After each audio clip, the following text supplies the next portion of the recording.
എങ്ങനെയാണ് നമുക്ക് ഈ കറക്റ്റായിട്ട് ടയർ സ്പെസിഫിക്കേഷൻ റീഡ് ചെയ്യുക എന്നുള്ളതും അത് മനസ്സിലാക്കാനുമാണ് ഈ വീഡിയോ.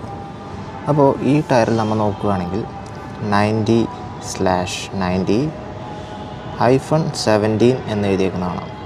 ഇപ്പോൾ എന്താണ് ഈ 90, എന്താണ് ഈ 90, എന്താണ് ഈ 17 എന്നാണ് നമ്മളിവിടെ പറയാൻ പോകുന്നത്. ഇതിൽ ഫസ്റ്റത്തെ ഈ 90 മില്ലിമീറ്റേഴ്സാണ് ഉദ്ദേശിക്കുന്നത്. ഈ 90 മില്ലിമീറ്റേഴ്സ് എന്ന് പറയുന്നത് ടയറിൻ്റെ വിഡ്ത്താണ്. അതായത് നമ്മൾ ഫ്രണ്ട് പ്രൊഫൈലിൽ നിന്ന് നോക്കുമ്പോൾ ഉള്ള ഈ ഒരു വിഡ്ത്താണ് ഈ 90 മില്ലിമീറ്റർ. ഇനി സെക്കൻഡ് 90, ഈ രണ്ടാമത്തെ 90 എന്താണ്? ഈ 90 പലരും വിചാരിക്കുന്നത് ഈ ഒരു ലെങ്ത് ആണെന്നാണ്, അതായത് ഇത്. പക്ഷേ അല്ല, ഈ ഒരു 90 എന്ന് പറയുന്നത് ഈ ഒരു 90യുടെ 90% ആണ്. അതായത് ആസ്പെക്ട് റേഷ്യോ.